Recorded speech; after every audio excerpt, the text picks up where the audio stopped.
Hello, friends, and welcome to the Global Leadership Podcast. I'm your host, Whitney Putnam, and I'm so happy you're here today. I know that you hit that play button just now because you are someone who believes that you have influence and you believe in stewarding that influence well. And just in case you have spent part of this month doubting that you're a leader, I'm here to remind you that you are in fact a leader and you can lead right where you are. And listen, you're in good company because at the Global Leadership Network, we believe that everyone wins when the leader gets better. So thanks for saying yes to the belief in your own leadership today. I'm really excited about today's episode because President and CEO David Ashcraft and I are talking all about innovation. Now listen, I know that some of you might have gotten really excited when you heard that topic. You love pioneering and creating new things. You're the builders of the world.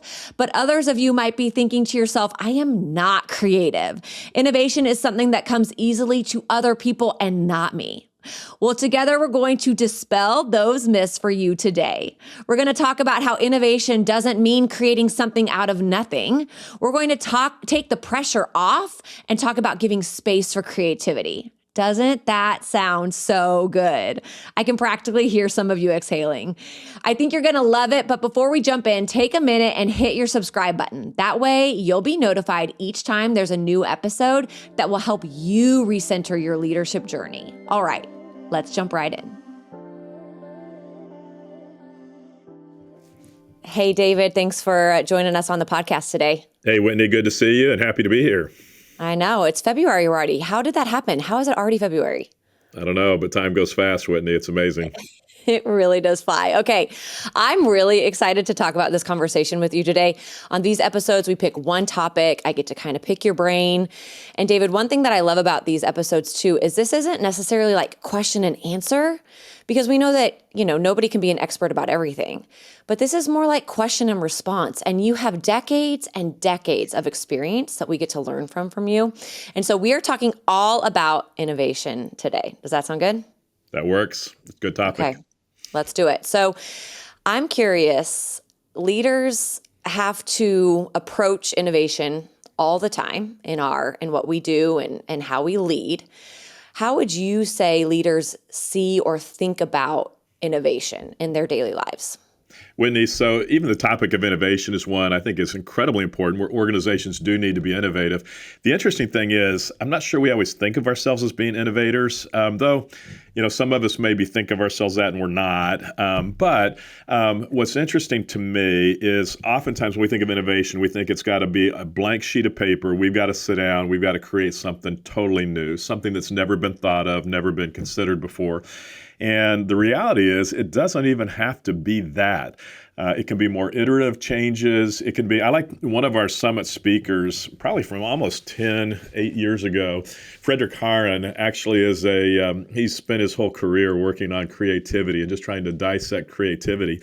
And the way he talks about it, Whitney, is he says it's two things that are known, two things that you already know. They're not different. Everybody knows what they are. You put those two things together, and the result of putting those things together ends up being some whole new idea or new item, new product that's never been used before in the way it's being used. And so it's figuring out what's there already at our disposal and somehow mixing it with other things to create something new. And so it's not so much creating out of nothing. And I think actually Friedrich actually says, God is the creator. He's the only one that's created something out of nothing. But we can simplify the whole process by just saying, man, let's take things we already know, put them together, and come up with something new.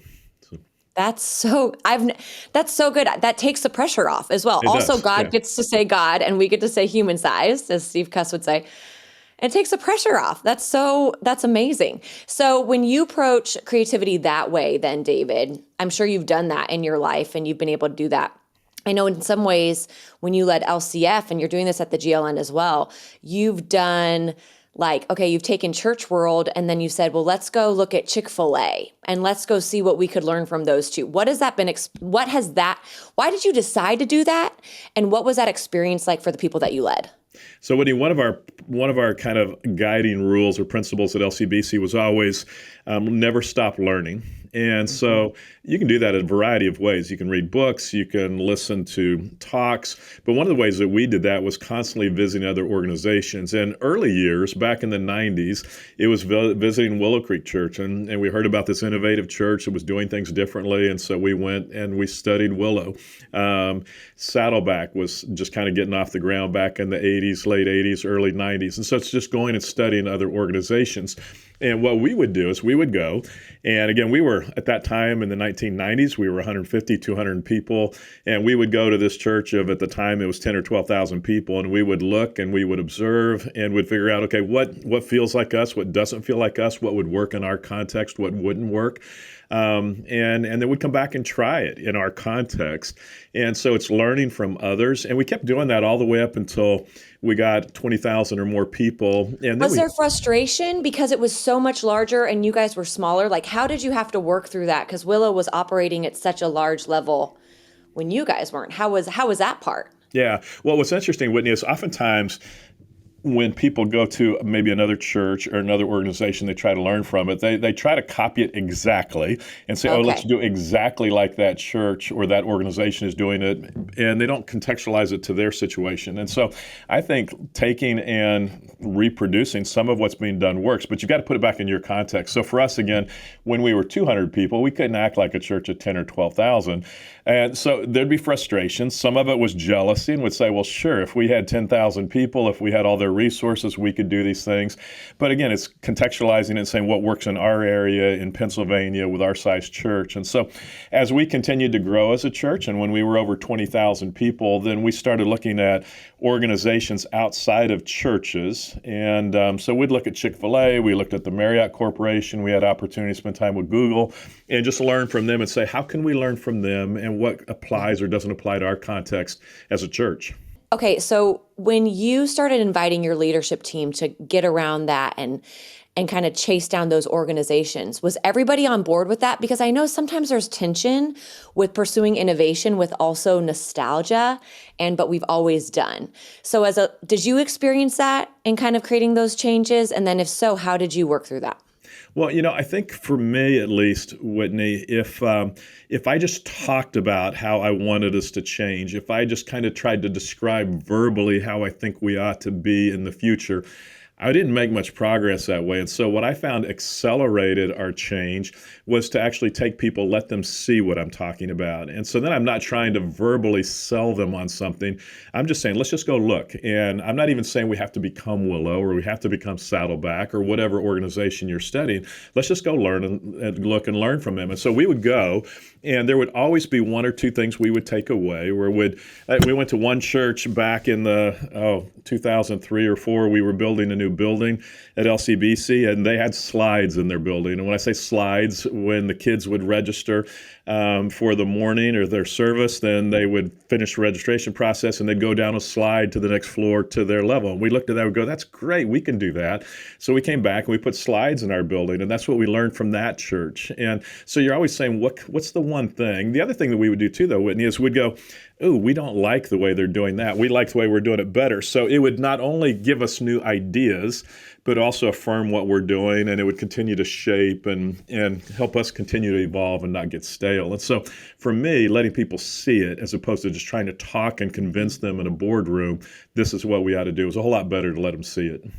Yeah. So I love that so much. And I think for the listeners that really sit in your seat, David, as I'm leading an organization and this is what I want to do, I love that you're challenging them to kind of think outside the box and maybe get outside and look and then lead your team. When you were doing that, just right now, speak to that leader that is sitting in your seat, David. Like, what would you do to rally the troops to get people to say, hey, we're going to go learn from Chick-fil-A. We're going to go check out this place. What would you kind of do to rally the troops in your seat to make sure that everybody's not that you can make sure everybody's going to be on board, but to get people thinking about the future, how would you rally everybody around you? Well, again, in our context, Whitney, where LCBC is located, our original campus, it's a town of about 5,000 people. Mm-hmm. And so most of our people had not ever seen anything bigger than a church bigger than 1,000 people. So just getting them out of their normal routine, their normal context, taking them someplace different. And it wasn't hard to convince people to go. There's the cost involved of going and visiting other churches or organizations, but everybody's up for a trip. And one of my big selling points is undersell and overproduce. And so when I'm saying, let's go visit this church or let's go visit Chick-fil-A, I'm not saying let's go and become Chick-fil-A. Let's go and become Willow Creek. Let's just go and learn. And what we're going to learn is what we're doing right, what we like. What we're going to learn is maybe a way to make what we're doing better. And so I'm not trying to sell. It's just let's go on a road trip and let's see what's going on. And so we've done that for 35 years. It's still going on today. We actually got to the point, Whitney, where our board, we used to do retreats and we would sit around tables and talk and plan, and we still do some of that. But what we started doing maybe 15 years ago is say, let's take a trip every year and let's go visit a different church. And again, we love that because it helped affirm what we were doing well and helped us see what we needed to change or could do better. I think that's so cool. It really is just the field trip concept. I think that's so, so cool. And I think, David, you're the first leader that's really taught me that. And so, too, I think, so how you've led that way, because you came in and you've been at the GLN now, is it 3 years now, David? About 2.5 years now. 2.5 years as CEO. And what I've appreciated as your leader, and then I'm kind of more the middle manager and I'm overseeing our marketing team. So you came on and you would talk about those trips. And I still say to my team, because you'll say Chick-fil-A existed, oh gosh, I hope I say this right, to get chicken to the people. Am I saying that right, David? Okay, yeah. So get chicken to the people. So then that's something that I'll come up with the team, just as we're chatting about things about how can we get leadership to the people. And so just even using different language that then you learned on your field trips allows me then to lead our team kind of in the same thinking of innovation. So I think it's really neat. And it's also exciting to me as someone who leads a team under your leadership that my leader isn't done learning. And that just is so, so neat. When have you ever felt, David, where I want to say the word stale, like, gosh, we really do need to innovate. Was there ever a season at LCBC where you were like, I don't know, we're coasting and we just need to go and create some change? Have you ever experienced that a little bit?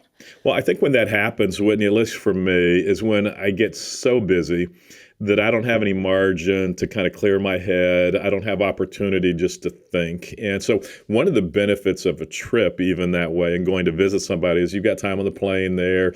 You're out of your normal routine. And so maybe that's one of the learnings is get out of your normal routine in some way and get your team out of their normal routines so that they can actually have time to think and put the phones down and put the computers down. And we're not trying to email anymore. We're not trying to plan anything.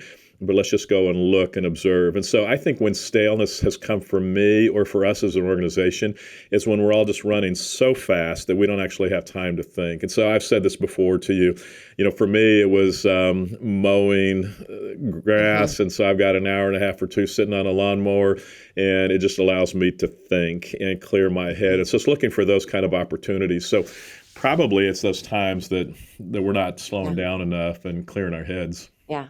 Well, and I think oftentimes we don't, I'll speak for myself, David. I don't give myself necessarily permission. My personality doesn't necessarily give myself permission to slow down and see that as good work and take yourself out of that routine. And so everybody listening, not for forever. David's not saying for forever slow down, but slow down, give yourself some of that wonder and maybe take some field trips. I'm curious, hey, Whitney, David. Can I just say, can I just say on that whole point, the hardest thing for me as a leader or as an employer or whatever title you want to give it is thinking, oh man, because we've had multiple conversations at LCBC of we've got to give people space to think. And so I'm going, okay, so what does that mean? You're saying let's have 4 or 5 hours of unplanned time that I'm paying somebody for 4 or 5 hours to not really do anything but sit and think. And on one hand, I go, you got to be kidding me. That's 4 or 5 hours that could be very productive where we could see a lot of results. And so it was hard for me to say, okay, let's create space, and I'm okay with that. And I still struggle with it because, again, we value productivity, and yet this is a different kind of productivity. And so if we don't give the space, then we do get stale. We slow down as far as moving forward as an organization. What helps me, though, is, again, if we're doing it as a group collectively, sometimes somebody just sitting in their own office. For me, that's hard anyway. Maybe other people could do that. Give them a blank sheet of paper. They can sit in their office. They can create. For me, it sparks when I'm with other people. And so that's where the trips help. You mentioned Chick-fil-A, Whitney. What was fascinating with Chick-fil-A, I assumed, because we had heard about how creative, how innovative Chick-fil-A was, and they're just one of the most innovative companies in the world. So we go to Chick-fil-A, and I'm expecting to see, and I think they even called it an innovation lab when we were there.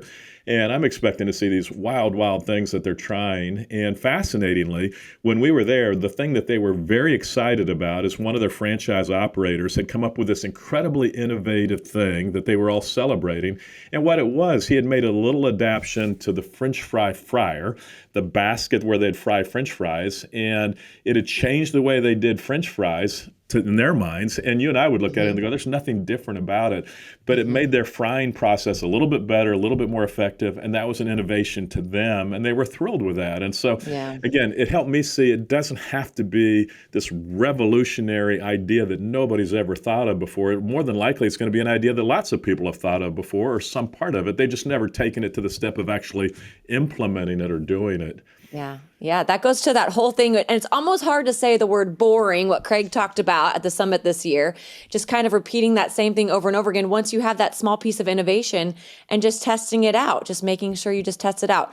Again, it takes the pressure off, which I love that so much. That's so helpful. The flip side, I guess I would give a caution though too. The flip side is sometimes leaders, and I'll talk about pastors specifically, can frustrate their staff or their teams because they're always going off and they're seeing something else. They're visiting another church, another organization. Then they come back and say, oh, we've got to do this or that. And so the staff gets very frustrated because they say, man, you're changing the script every time you go on a trip. And so they get to the point where they dread you going out and seeing something else because now all of a sudden everything we've been working on, you're going to throw out the window and we're totally going to change. So we've got to be careful where innovation doesn't mean you're changing directions constantly, but you're just getting better, I think, at the direction that you're going to some degree. That's, you're getting better at going the direction that you're already going. That was going to be my other question, David, because again, and that's happened to all of us where you're going a direction, then someone changes it and it feels a little bit like whiplash and like, well, where did all that work go?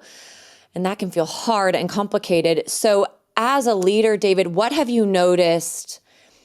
What is that pacing? How are you leading the team, the organization? Let's say you choose something that you do want to change direction, or I should say make better in the organization, get more clear on. Then how are you rolling that out to the staff and to leadership? What does that look like? Well, so again, I think collaboration is huge, Whitney. And if I sit in my office and I come up with this grand scheme and then I just tell everybody, here's where we're going, and it's almost an edict or I'm forcing it on everybody, it's going to be a hard road to go down because not everybody's going to be a part of it. So the way I tend to operate, I'm not saying this is the right way, if I have a thought or an idea, then I'll pretty much in my mind know where I want us to go, but I will pull a group of people together and I will guide everybody through the process somewhat deliberately to get to where I want them to get, but somewhat not. If I've got a good idea and we're all working together as a group, probably we're going to land pretty close to the idea I had initially anyway. And so then when I walk out of the room, instead of that team feeling like I brought them in and I forced something on them, my preference would be I bring that team in, we walk out of that room, and everybody in the room's going, can you believe the idea we came up with? And sometimes I'm going to go, well, yeah, that was kind of my idea in the first place, but it doesn't matter whose idea it is. What matters is the team came up with it, and now we're going to move so much faster. And so I do everything I can to make everybody else think they came up with the idea, because it's not a matter in the end of who gets credit for the idea. And sometimes we get so sidetracked by are people realizing I came up with that idea. And sometimes I'll sit in meetings and somebody will kind of say, oh, they came up with this idea. And I know they didn't, but it doesn't matter. The fact is we're moving better as an organization down a road. And so it's not about credit, it's about effectiveness for the organization. So rather than forcing on people, I'd rather collaborate, help all of us come together with the same idea and then move forward. Yeah. And I just want to remind our listeners, because I think that's very different than a lot of leadership styles, to really lean into collaboration and creating that team. And David, I've seen you mobilize teams through exactly what you're saying. And just even for our listeners that are maybe thinking, can you really do that? Can you really lead a team of room to a certain idea? And you said it moves the organization faster. And I just want to remind everybody that's listening, David, you did this at a church and your church grew exponentially. And I would say largely because you were mobilizing teams toward direction. And I'm seeing you do that at the GLN too. And so I just want to remind people, this is obviously a proven method that's working well for you. And so it's pretty cool to have seen you watch you do it. Yeah. That's cool. I would say, if there's a reluctance to operate that way, I think so these are my biases. Sure. I would think there could be a level of arrogance of thinking, well, no, I'm the only one that has the good ideas. And then I think, man, there's a danger there because you're not going to be any better than what you have the capacity to think. And I know that there are limitations to what I can think.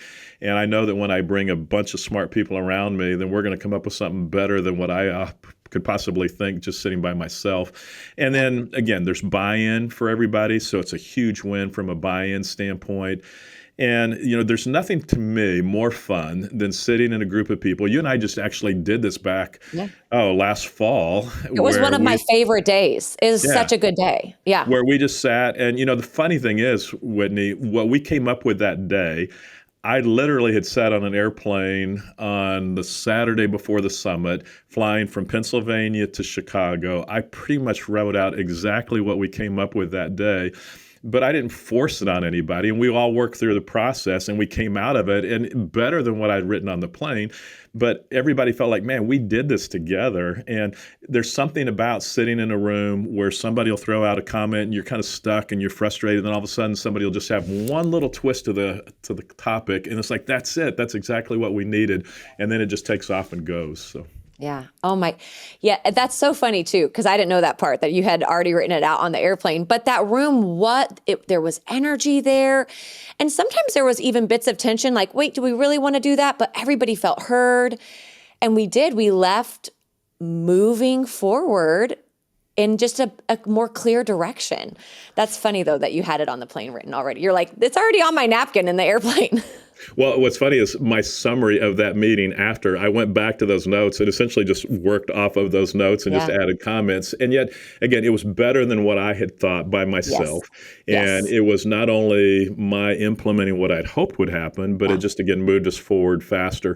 The other thing I'd say from that meeting, Whitney, is it wasn't just staff that was in that meeting. Right.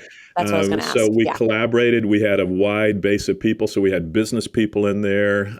We had staff in there from a variety of different departments. And so collaboration is getting out and breaking out of the norm and putting people in the room that are going to think maybe differently than we normally do. Yeah. Yeah. I want to just repeat that because that was so cool, because they're really, truly, this is the beginning of the year. As you guys are listening to this, there's so much time to do this for your organization or wherever it is that you're leading. David, you really did pull in different leadership across different industries. Pastors were in the room as well, because we want to serve pastors. And then you had us in a room for a whole day. And we left just really excited about the direction of the GLN. So can you just, as we wrap up this conversation, this is kind of neat. From that room, can you talk about even the direction, how the GLN wants to continue to serve leaders? Yeah. Well, one of the things that's interesting, and one of the things that we talked a lot about in that particular meeting, Whitney, was that a recent survey said 77% of all pastors said their greatest need is for more leaders. Yep. And my assumption is that's not even just churches and pastors. I would guess businesses and all organizations are saying, we wish we had more leaders. And so what's fun for us then at the Global Leadership Network is to go, well, that's actually what we're good at doing, is helping create or increase leaders' capacity so that they can be better at leading. And so that was actually a fun thing for us to say, it's not even just about the summit, which we do, and I think we do better than anybody else in the world, But it's saying, well, we can come alongside churches, we can come alongside organizations and help create a solution for your biggest need, which is more and more leaders. And part of that piece is never stop learning. So we've talked about that, which brings about creativity. Part of that is don't do leadership alone. And so sometimes we'll sit and we'll listen to podcasts, or we by ourselves will go to a church and observe, or another organization and observe. If you really want to move fast, you don't do it alone. You do it with as many people as you can. And so that's, to me, that's the beauty of the summit. Taking teams to the summit is it will accelerate your organization's growth and leadership capacity if you don't do it alone and you take as many people along the ride as you can. Yeah, absolutely. And two, David, you've gotten really clear about just developing a leadership culture, because it's not, yes, we do the 2-day event so well, and that is the accelerator, but also just making sure, you said it, never stop learning. And so just making sure that you're fueling those leaders as best you can. Do you agree? Yeah, I think it has to happen on a regular basis. Yeah. I mean, if I were to look at the basics of creating a leadership culture, it's saying, I think I think there's got to be intentionality. And the fascinating thing to me is if pastors say their biggest need, 77% say their biggest need is more leaders. I seriously doubt that most churches and most organizations even have a process to develop leaders. And yet it's our biggest need. And we complain about it. And every time we need a leader, we moan about not having more leaders, but we're not being intentional. So I think intentionality is important. I think it has to happen on a regular basis. And so on a weekly basis, I think there's got to be a rhythm to it, just like anything else. And so weekly basis, monthly basis, and annual basis, where leadership is really at the forefront of people's minds. Otherwise, we don't even think about it until we need our next leader. And by then it's too late. I mean, it's like, so when it's like me, I struggle with my weight all the time. And when I think about it most is when I'm about to go to the beach or the summer is coming. Right. It's too late then. I mean, I'm a week away and it's like, I'm not going to change anything in a week. Right. And so, but if I'd be intentional about it, then I'm going to be better off. So just the small little steps, just the small little rhythms that help us. Intentionality. Yeah. That's right. Yeah. And it's the keep growing. I want to say these again, to keep learning, just to keep learning. And anybody can do this. We individually can keep learning, and we can bring those alongside us to keep learning, and then to not do it alone. David, I'm so grateful. You brought so many things here that people can actually step into. And so I just want to challenge everybody, as you guys are still starting off your year, there's some really neat steps in here. Collaborate, listen to this podcast, what you're already doing, just to keep learning, and don't do it alone. David, thanks for joining us. Can I just, again, say, the elements to create are there. It's taking what you already have. So things that you already know about, you're already good at, and then you combine two different things together, which creates something totally new. And so the elements are there. If we'll just be intentional, we'll do the things that you just reiterated. So and again, the pressure is off when you're just taking two things that already exist. Don't sit in front of a blank paper. Let's just say that. Maybe just don't sit in front of a blank paper by yourself. Exactly. How about that? Exactly. Okay, David, thanks so much. Good to talk to you, Whitney. Thank you. Hey again, friend. I want to thank you for taking the time to listen to something today to challenge and enrich your understanding of innovation. I hope you found nuggets that you can use in your life this week, this month, or even this year. And remember, the most important part in our approach to innovation is that we get to stay human-sized. We don't have to take on the role of God, creating something out of nothing, but we get to slow down, spend some time wondering, and collaborate together. Thanks again for joining us today. And remember, everyone wins when the leader gets better.